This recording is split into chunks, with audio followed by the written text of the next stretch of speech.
সুমুখে।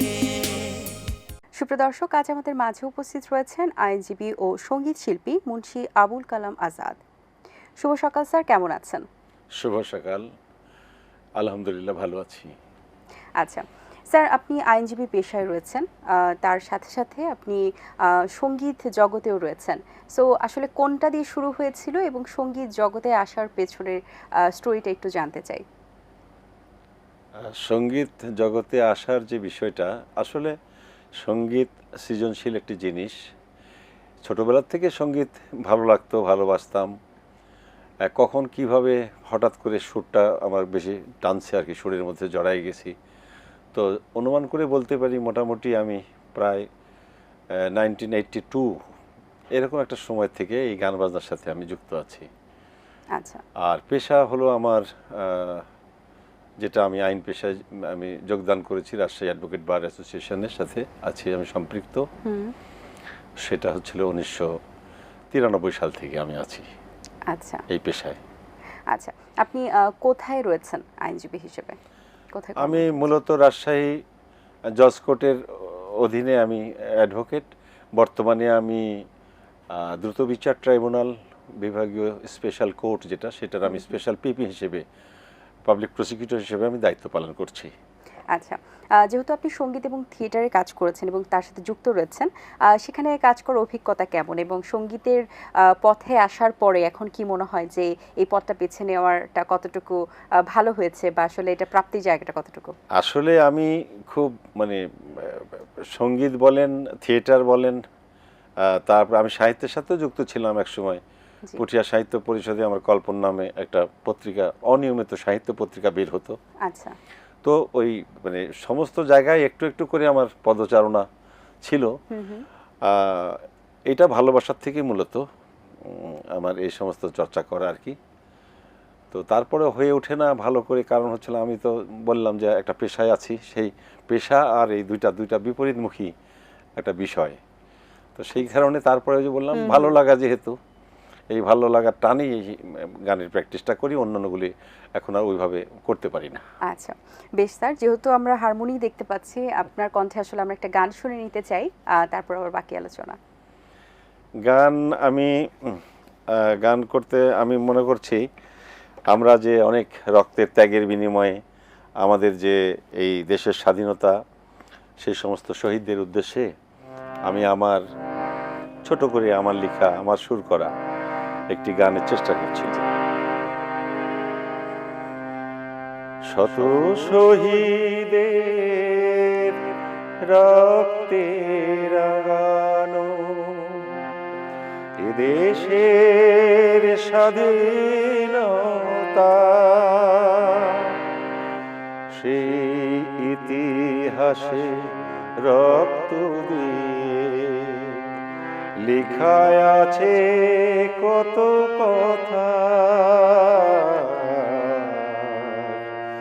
বেদনা শত ব্যথা।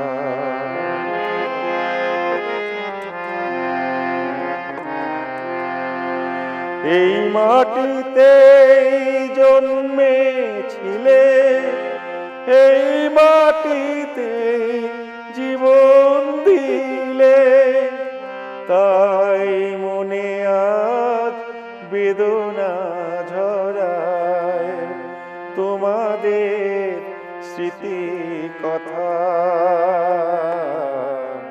সেই ইতিহাসে রক্ত দিয়ে লেখায় আছে কত কথা, বেদনার শত ব্যথা। বাহ, অসাধারণ স্যার, ধন্যবাদ আপনাকে।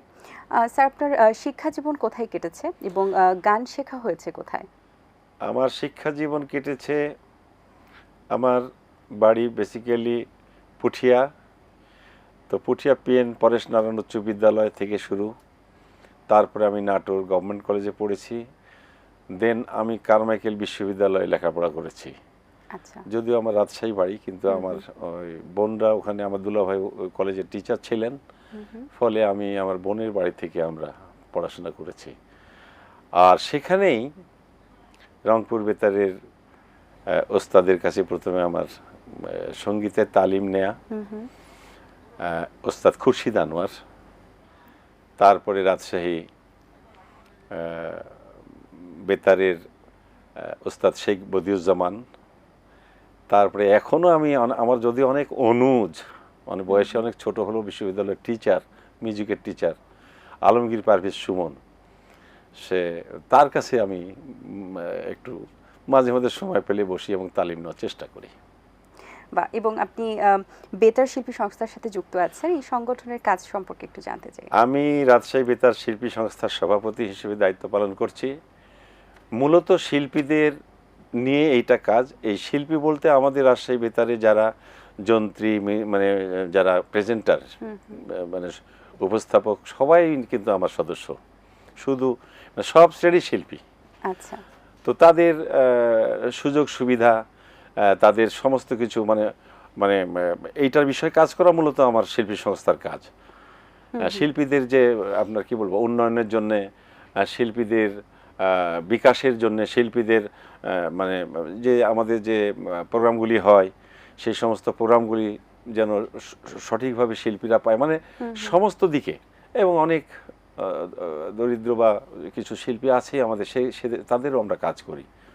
এটা তারা অসুস্থ হলে তাদের দেখভাল করি। এই হলো আমার বেতার শিল্পী সংস্থার কাজ। আচ্ছা স্যার, আপনি নজরুল সঙ্গীতও করে থাকেন, আপনার কণ্ঠে আমরা একটা নজরুল সঙ্গীত শুনতে চাই, কোনটি শোনাবেন আমাদের? বাগিচায় বুলবুলি তুই ফুল শাখাতে। বাগিচায় বুলবুলি তুই ফুল শাখাতে, দিশনে আজি দোল।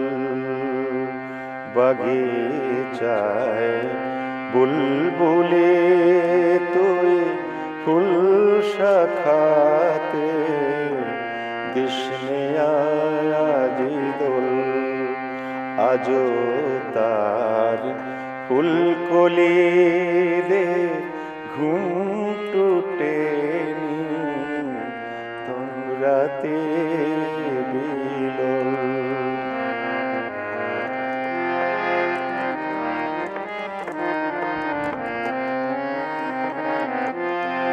কবে সে ফুলকুমারে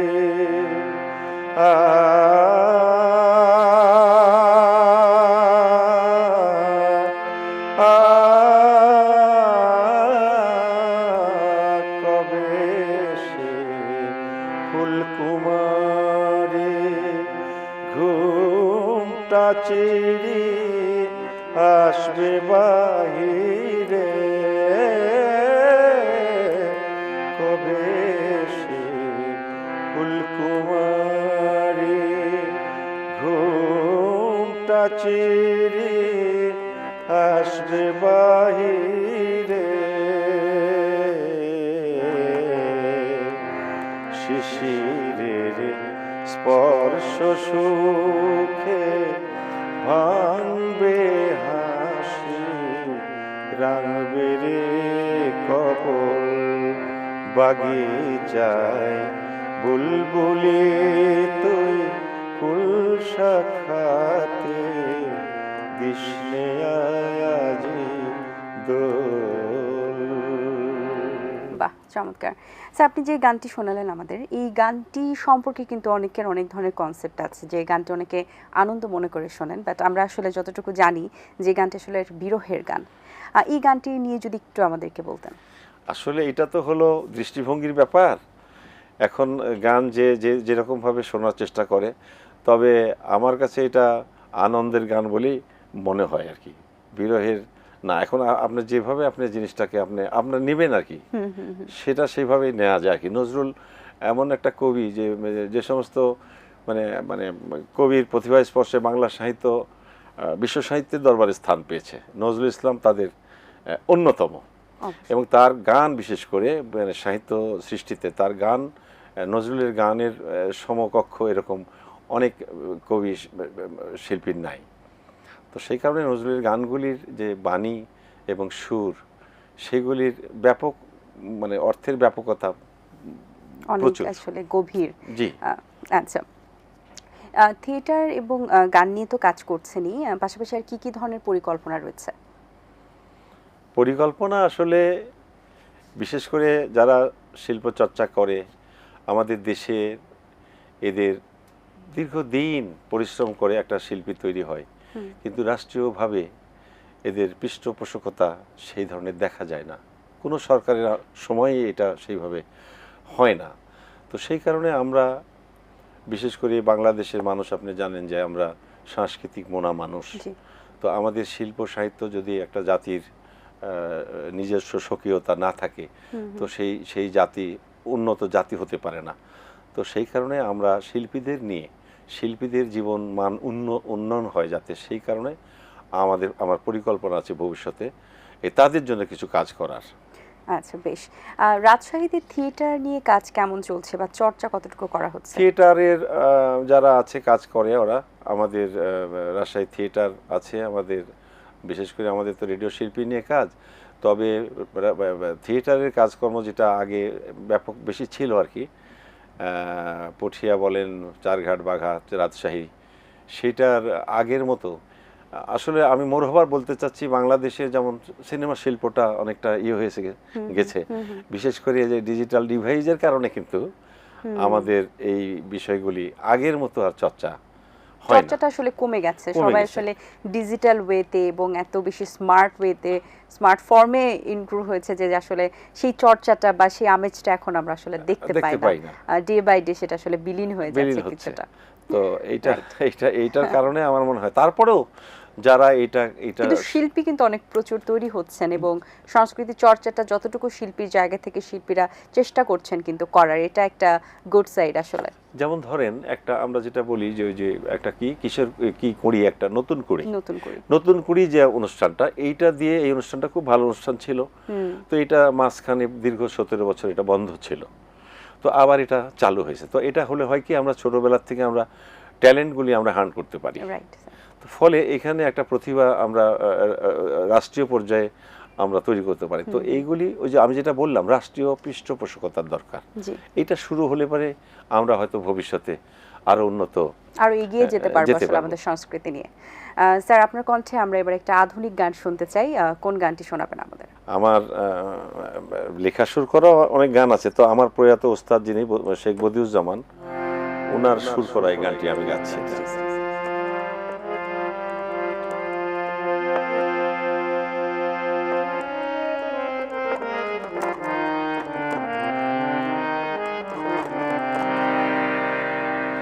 ও গো বন্ধু,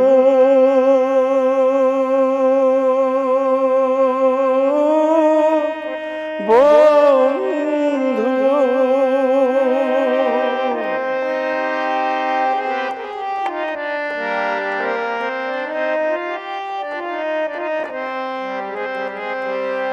ও গো বন্ধু, তোমার তো জানার কথা,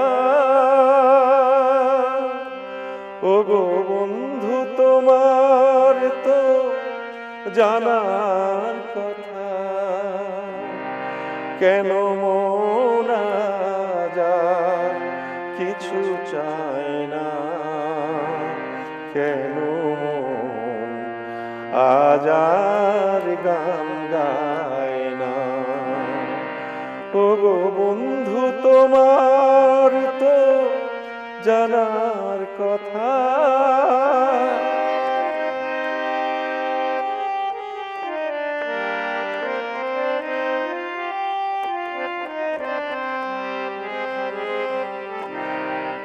কৃষ্ণ চূড়ার ডাকে মন জাগে না, ফুলের হাসিতে মন হাসে না,